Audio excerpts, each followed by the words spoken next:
é uma maravilha. Podemos seguir? Podemos. A ilha ali na frente, aquele palácio lá, é a ilha de Brocoió, residência oficial de verão do governo. É ali que nosso governador vinha para gastar nossa grana.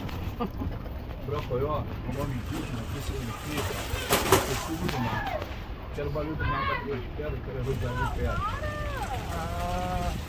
Mas ali é uma casa? Um palácio, uma ilha. Vai ver até o outro lado depois.